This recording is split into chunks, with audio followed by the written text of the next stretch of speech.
Okay, here we are. I guess our first episode, Corey.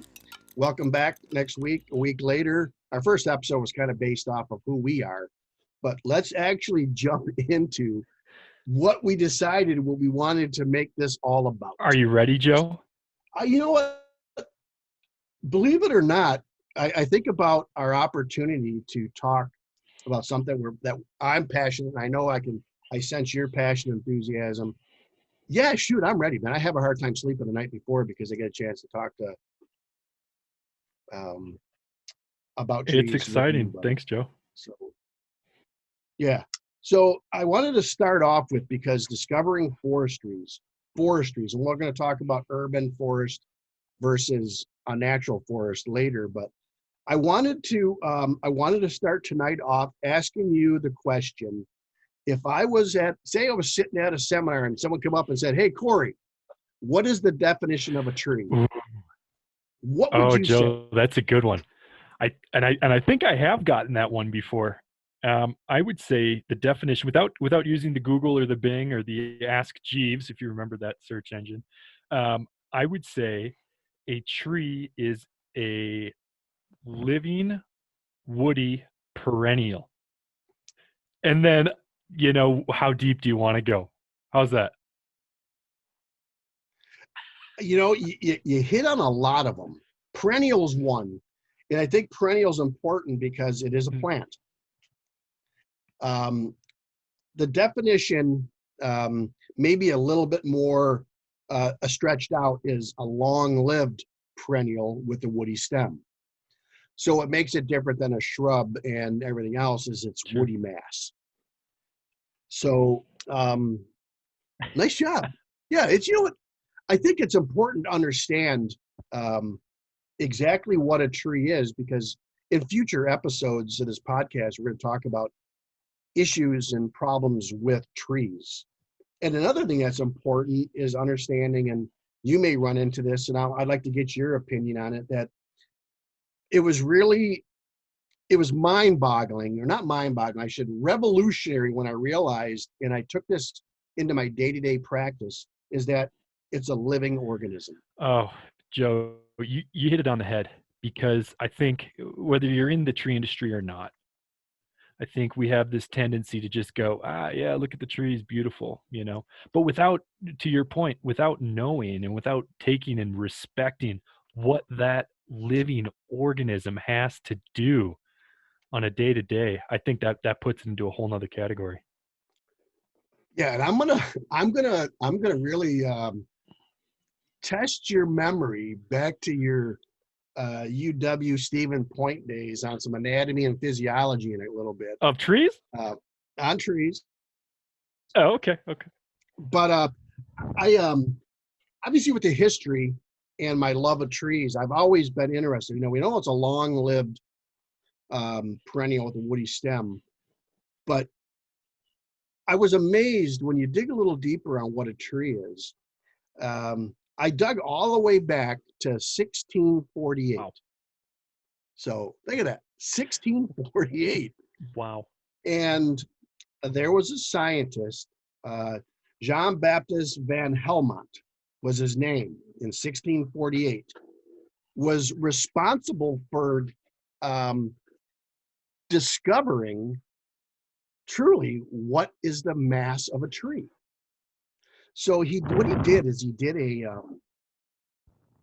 a science, and he got a pot of soil, planted a willow tree in it, and he grew it for 5 years. And then he separated the soil from the willow tree. And in that soil, which is, if you're a tree dork like me, this is just mind-blowing. So in 5 years, that plant grew to 167 pounds. Weighed the soil, and the pot in the soil had only lost almost 60 grams of weight. Whoa. Where does a tree come from?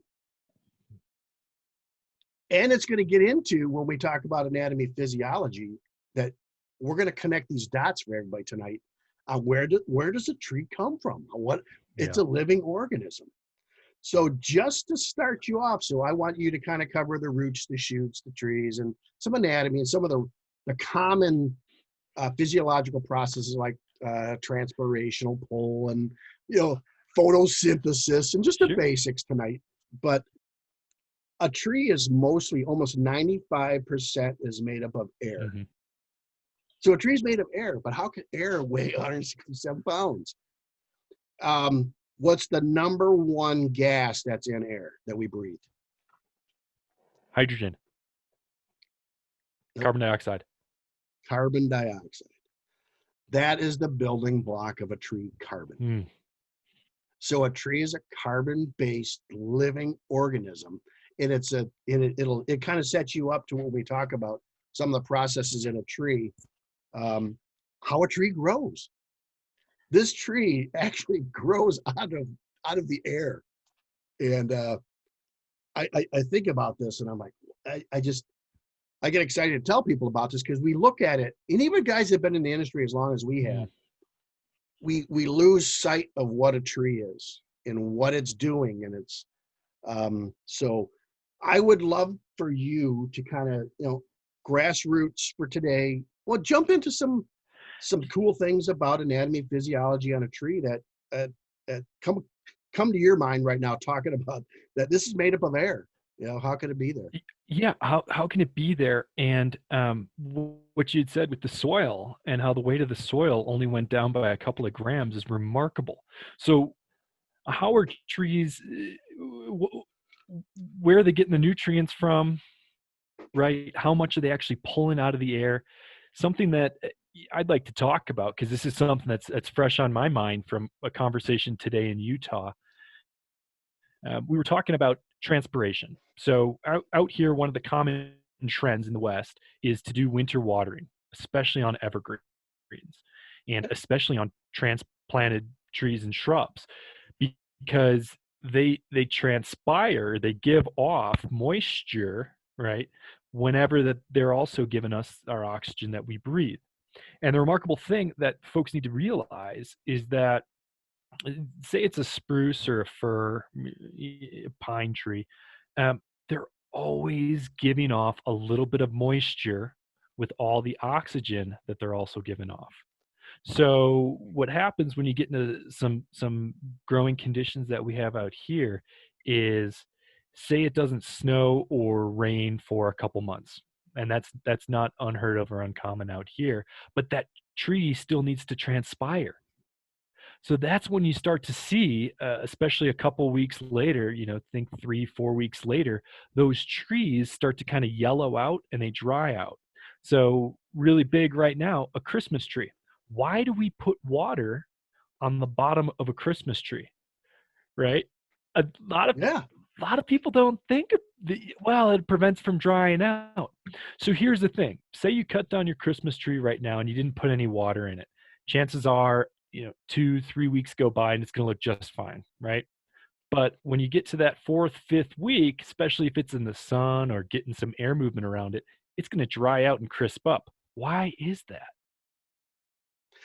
You know what's pretty amazing is you're absolutely right. Depending on even if, obviously you're taking that inside the house on a Right. Christmas tree, which is a great time because the holidays coming. How you have to put a gallon of water in that 6, 7 foot tree in your house every day, and it's all part of what a tree naturally would do in the environment. So You're the right. tree's That's pulling awesome. up water, it's transpiring or it's giving off water. At the same time, and this is what so Joe, you had that aha moment when somebody, I think it was a teacher, science teacher, was talking to you about it being a living organism. But one of the things that really hit me over the back of the head was when you think about it and think about that it's a living organism, it's an autotroph, a living organism that makes its own food. So Hmm. something in the industry right now, that a lot of folks do is, well, we're going to go out there, we're going to feed the tree. Well, yeah. As an arborist, how do you feel about that? It's potato to Sure. me. It's a term that maybe the general public can relate to, but we know that's not exactly what we're doing. Right. But if it gets it, if it gets the point across to the site in the tree that you're going to be applying this compound to, I don't care what you Yeah. call it. You know, what's funny is that recently at work, one of the tech managers was writing up a report, and he put, make sure you feed the tree. And I'm like, as professionals, should we say it when teaching? I don't know. It's a Joe, slippery. it is a slippery slope. I mean, I think if you're talking to the public or maybe the homeowner, and just like you said, I mean, they can relate to that, right? We're feeding the tree, we're giving the tree nutrients. But you know, as an arborist and a, you know, tree physiologist to some respect that you and I are, you know, we're making it available to the tree. The tree through, you know, through photosynthesis, so through the production of chlorophyll, which is going to process the sunlight, then it combines the water and all the nutrients. Through that, it's feeding itself. But as applicators and as arborists and tree folks, all we're really doing is helping supply some additional nutrients to the tree, because the tree won't even get all of its nutrients out of the soil, if I'm remembering correctly, Joe. Well, obviously, right plant, right spot. Obviously, that's where soil sampling comes in, and that's a huge, not a pet peeve of mine, but I love the soil sciences. And I've been very fortunate through the years to get more involved in it. And that's going to be a great topic one night for us to talk about soil below grade. But what's amazing about when we talk about putting a tree fertility, we're talking about your micro and macronutrients. You're talking about your NPK, which most fertilizers are. And I'll let you elaborate with NPK. But we're putting chelated products in the soil that are readily available to the tree, that the tree needs. Most soils have that there, but it's not available to the tree. So in an urban setting, which we're going to cover an urban setting versus a forest setting in a little bit, we have to give the tree what it needs to be able to complete some of the processes that you're going to talk about. So is it feeding to a degree, readily available soluble minerals in a liquid state? I don't know how dorky you want to get, but I guess we're feeding it. I don't know. Yeah, we're putting nutrient content out there. Sure. Hey, if you need to sell it or conceptualize as what we're doing is feeding the tree, take it and run. Like you said.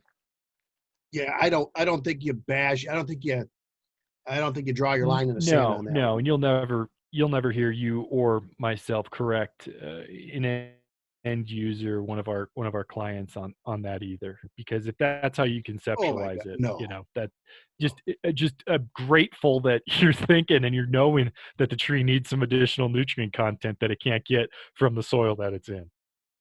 Correct. That's awesome. Yeah. So yeah, but some of that nutrient content, let's just cover that NPK. So that's something that we talk about in every aspect, every division of forestry, and even the garden scene. Everybody talks about your NPK. So when Joe says that, what he's referring to is nitrogen, phosphorus, and potassium. That's your NPK. So those are the macronutrients. Those are what the plant requires more of in order to live. And so something, as long as we're talking about NPK, something that we talk about out here as a nutrient that the tree's not getting enough of, and this is very, very common in less developed soils or high pH soils, is iron. So iron is a micro, correct? So yes. Iron's a micronutrient, but the thing that folks don't realize all the time is that nutrient isn't always available to the plant. So Joe was talking about different chelates that the plant can actually use and pull up, but oftentimes what happens is the pH in the soil is elevated. So say you're in an urban setting in downtown Denver, your pH is 8.4. If you pull up the nutrient availability, the nutrient availability chart, it'll pop up, and then you can actually look down that list and go, wow, 8.4. If you look at 8.4, what you'll find out is that iron, manganese, and boron aren't available to the plant. So it's not that it's not there, it's not in the soil. It's just the pH is so high that the plant can't pull it up. So as an effect, what'll happen when one of these plants does not get those necessary nutrients, what'll happen is it'll become chlorotic or it'll lack chlorophyll. So think back to high school, biology. What does chlorophyll do? Some people right now, their eyes are glazing over and they're remembering a Happy Gilmore quote. Thought of the same exact. I got chlorophyll. You mean borophyll? I know. I was actually thinking in my head, laughing. I'm not the only one that thought of that. I think it's an Adam Sandler movie, but yeah, you mean borophyll. So let's think about what chlorophyll does in the plant. Is that helps in photosynthesis. That helps the plant make its food. So it's all tied together, friends. It's fascinating stuff. Yeah, you're right. It is amazing, and it's all tied up. You talked about pH and availability of micro and macro. It's amazing. But what's amazing is that you brushed about the NPK, which is phenomenal. You brushed on pH, which are basic components of soil. Again, I don't want to get into soil too much because I don't want to steal from our next soil discussion. But God, healthy soil, healthy tree, healthy plant, healthy turf. And like you said, right tree, right site. You put in right tree, right site. Certain trees have certain requirements, and we end up putting trees in the wrong spot, and then we end up having to put them on life support all their lives. Another important thing is that, maybe you can cover on is the CEC. Having organic matter and having those exudates and having the micro biology in soil that breaks down parent material to be available to the plant. And it all ties with pH and organic 100%. Matter in soil. So, friends, when Joe says CEC, he's referring to, I believe, the cation exchange capacity. And what that is, without Googling it just, having fun reminiscing over the days.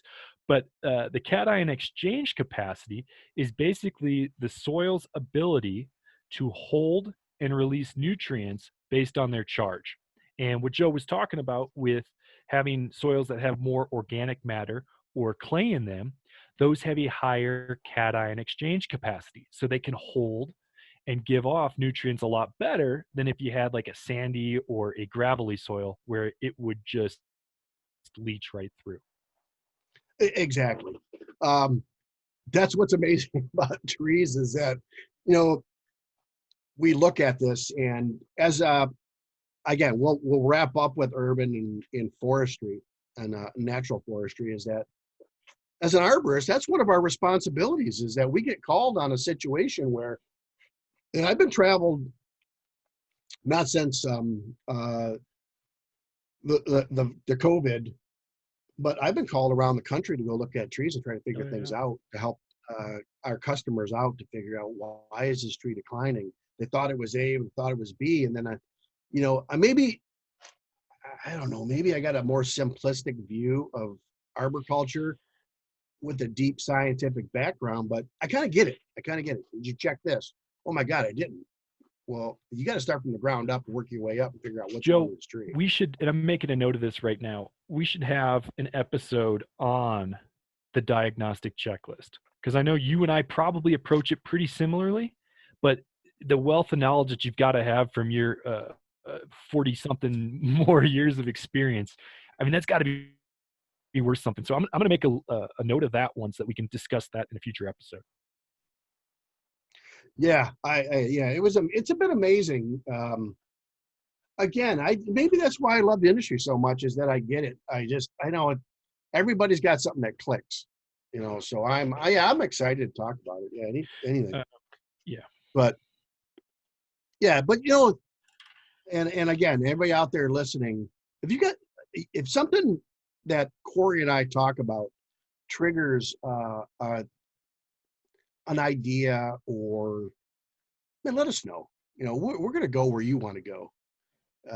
I love history, believe me, I'll keep going that way, because I just want, just real quickly, I just got this, the Care of Ornamental Trees and Shrub book gave to me by a very dear friend, October Oh, 1942. You guys can't see it on the podcast, but if you tune in when you get a chance on our YouTube, and I just started to dig through this, and this is through the Extension Service of Mississippi State College. it's a good school. Yeah, and that's kind of we're going to segue into forest, urban forest, because I don't want. I've been very fortunate to work with the University or Michigan State University, the forestry department. Great school, great people. Hopefully, we'll get some people like Dr. Deb McCullough on as a guest one night. But I got very involved with the Michigan State Forestry Club, and I want to get some of the past participants in the Forestry Club that are now working with the U.S. Forest Service to get their view on how do we work closer together. I gave, like I said, Cara, our producer, has a clip with a great interview I did this summer with one of the MSU Forestry Club past presidents, who is now a forester for the U.S. Forest Service in Idaho. And I was giving her a hard time, thinking, are there trees in Idaho? I didn't know, because I'm thinking potatoes, no, Idaho. There are, Joe. There are trees in Idaho. And she's, and then you dig. What a beautiful state. It's well, amazing. And to segue, in Idaho, for those who haven't been yet, we could spend a day just talking about the soil in Idaho. Why potatoes grow there in the first place, and that has to do with Oregon Trail.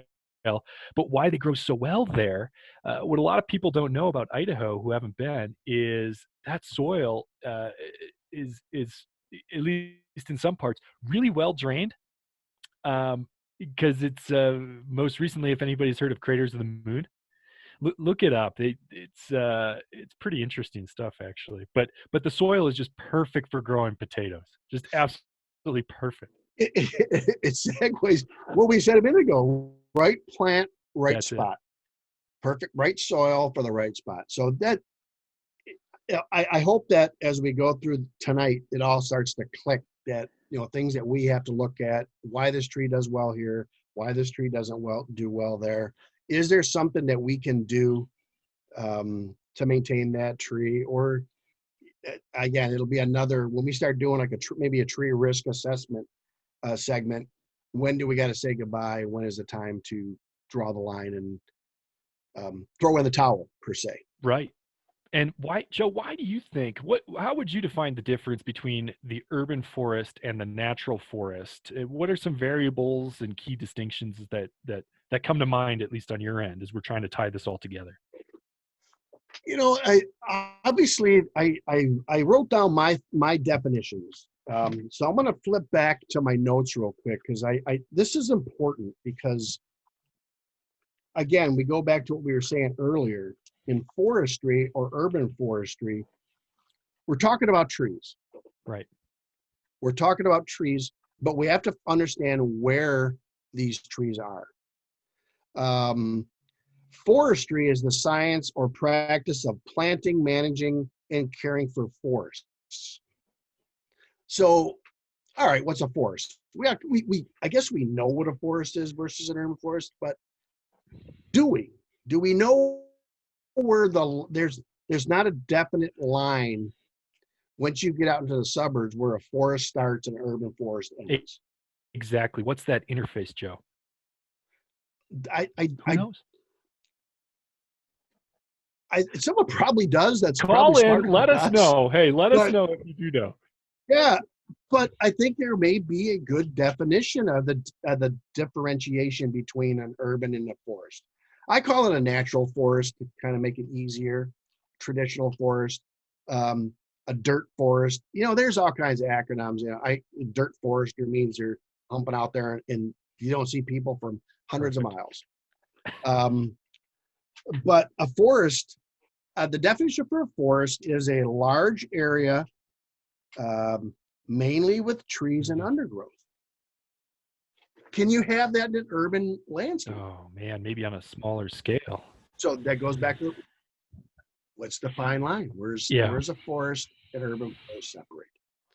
But I think I found it when you start looking at an urban forest.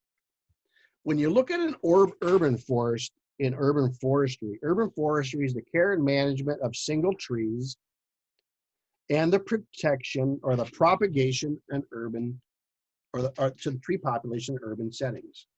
So it has to do when a tree is in direct contact with man or woman. I don't want to be, I didn't mean man as human. Man. I mean human. Yeah. So when a tree comes in contact with us, it becomes an urban forest, right? Which could be that grow within a city, town, or a suburb. So there's a lot of similar areas or lines that draw, but when you look at the 30,000-foot view, the way that the U.S. Forest Service manages a tract of land versus way you and I, who are traditional urban foresters, is a lot different. Yeah. We may be called on a single tree. Mm-hmm. In a sentimental tree in somebody's front yard, that is your main focus. And in forestry, they're talking about hundreds of acres, thousands of acres, 40 acres. It could be anything that's just a forested setting. But I think that when it comes down to urban forestry, it comes down to human interaction and a more sentimental, aesthetic view of those trees. Joe, I think you're spot on. I think that's definitely the direction that when we think collectively, we think of urban forests. That's what we think of. And I think another thing worth noting is in an urban forest, oftentimes we're dealing with a number of different factors, than what we would be in a traditional forest. So typically, poor compacted soils, more pollution, right? Soils with higher pH because you have the breakdown of the impervious surfaces, which would be like your parking lots and sidewalks. Joe, you got the human interface, like you were talking about. So all of a sudden, you've got the human and you've got the tree interface, and we've all been in business. We've all worked for small businesses or still do. You can get lawsuits. You probably more frequently in an urban forest than not. Well, I sometimes I joke about who really effed up, and I used effed up is because this is the family show. This whole thing, and it literally it goes back to Charles Darwin in the SS Beagle, or was it the Beagle, his ship? Yeah. Where he went around in the early 1800s. He went around and collected plants and spread the plants from continent to continent, and we don't practice enough right tree, right spot. And after 40 years of experience, and don't get me wrong, I love cutting a tree down. If a tree's got to come down, I love the chainsaw still. And we're going to have a lot of topics, a lot of times with chainsaws in our hand and over the time of these podcasts. But it's below grade. It's soil. You talked about urban soil. It's crap. We scrape the topsoil. We compact it. We throw some more topsoil down after we screen it. It takes 1,000 years to create an inch of topsoil. And we can really mess it up in an urban landscape within days. That whole ecology, that whole biome. And there's a lot of times we just can't repair it. It's beyond our lifetime. Yeah, and the trees, Joe, that would be growing in these soils over many lifetimes, over many millennia, thousands of years, they've adapted to that specific soil. A Again, a living living organism. organism that's trying to every day. This is another like ta-da moment that every day that tree is Yeah. trying to survive. And I don't want to put it too heavy, but it's no different than you and I. Every day we have to survive. We have to get up, we have to eat, we have to drink, and we have to rest. And Trees have to do the exact same you thing, said brother. it. Hey, whether they're in an urban setting or a forested setting, they have to do the same thing. And like us, I'm sure that in the future, near future, we're going to talk about. I think it's one of our on our list of talking about the state of the industry now with a Right. virus. Trees deal with viruses and diseases and insects on a day-to-day Survival, Joe. basis. So I would never ever compare the life of a human to a tree, but we can learn a lot from it, if that makes sense. To be neutral. It's a living organism that has to survive every Yeah, day. no different. How they do survive is a little different, and we will talk about that, especially around code it and all that. We will talk about that, Joe. I'm excited for that episode. Yeah, compartmentalization of decay That's in right. trees.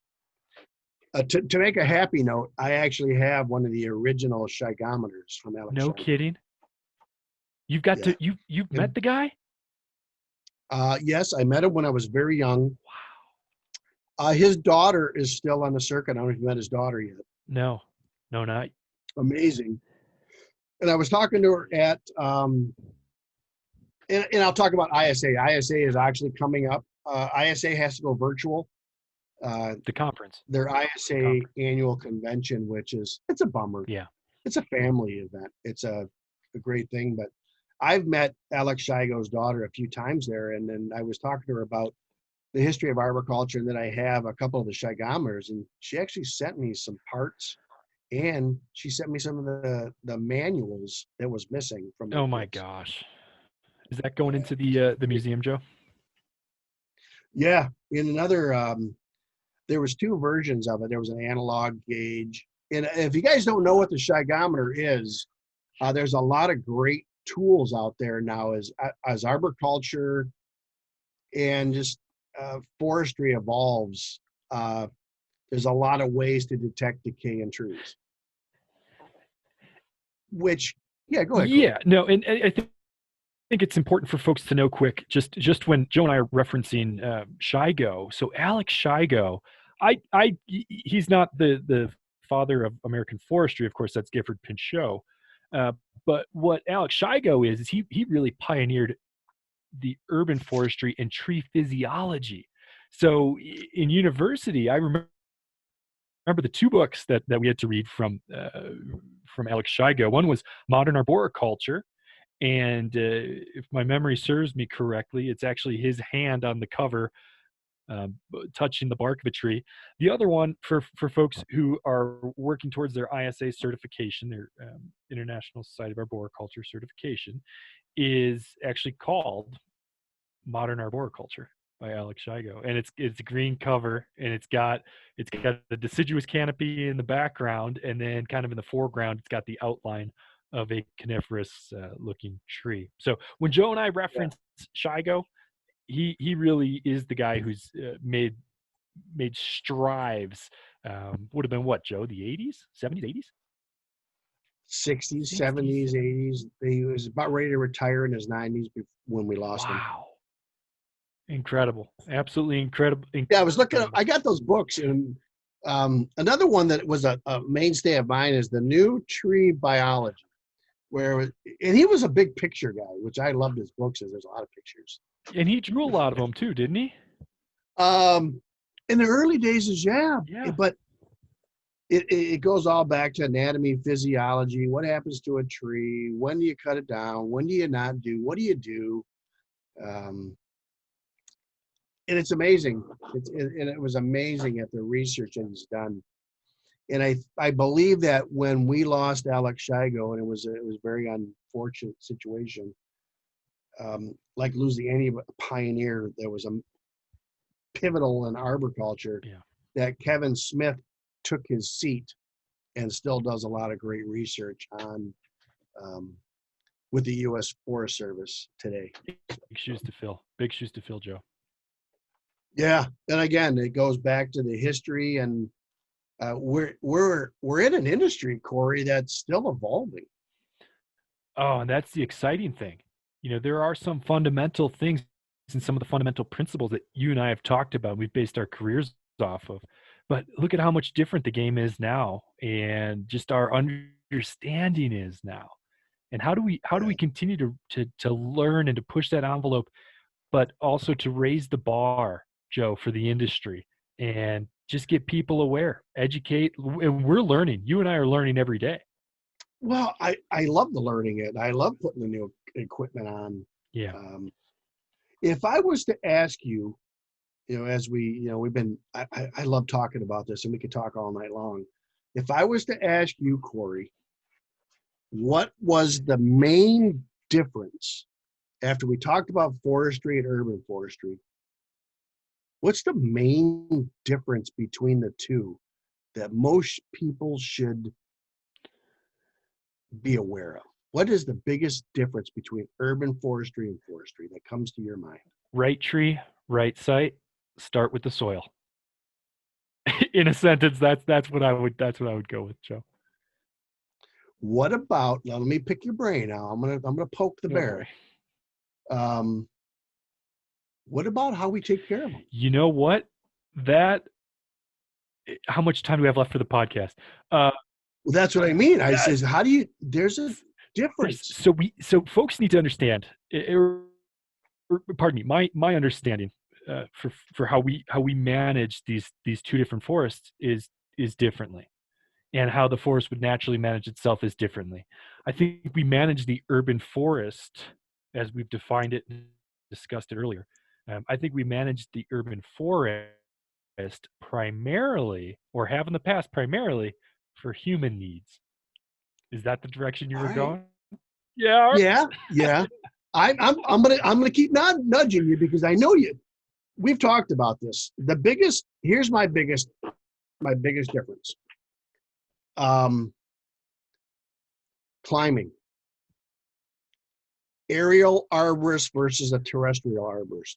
In arboriculture, we have two facets of arboriculture. Either you're a climber doing big things with rigging and dynamic removals with cranes to eliminate damage to structure, versus forestry. We can notch and fell. I almost said notch and flop, but I don't want to be disrespectful. But yeah, strategically placed on the ground. Yeah, strategically. There's a lot of similarity with equipment, saws, but other than that, our urban forestry is off the ground. You have, what now? Does it change your thought on the difference?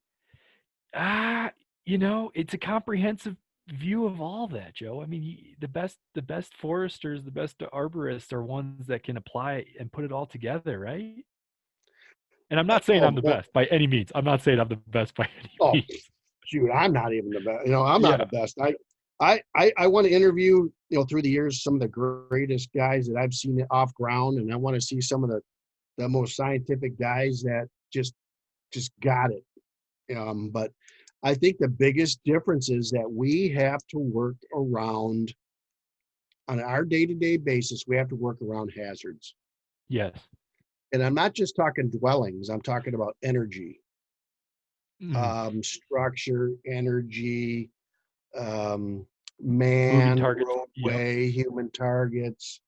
The weather. You look at it, weather,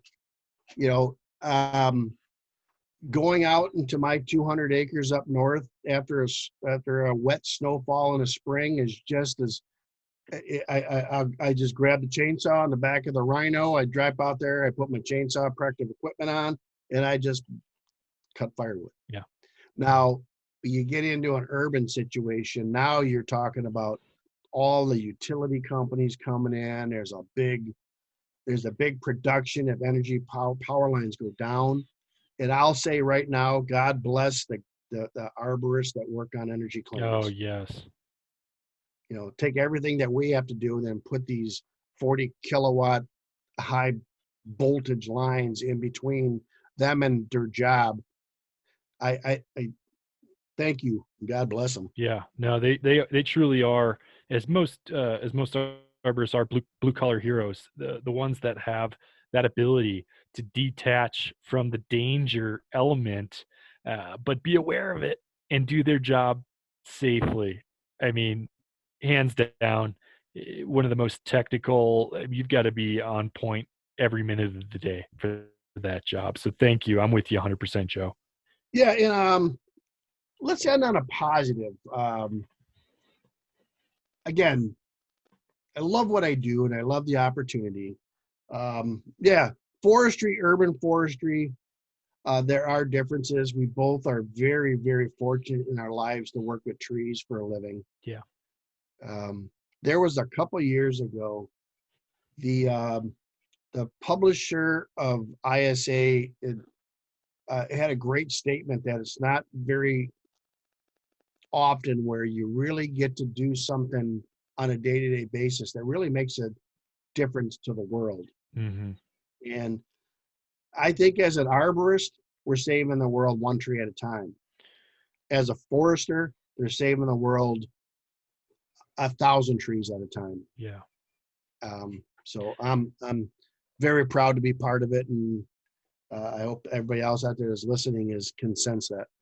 Joe, I'm with you 100%. And as you were saying that, I had a little epiphany on my own end, is that every time an urban forester, somebody practicing arboriculture in the urban setting, every time we're touching or training or subordinating branches or doing root collar excavations, every single time we're touching that tree, we're encouraging that tree to have a healthier life, hopefully, and we're preserving that tree for, Joe, 100 years into the future.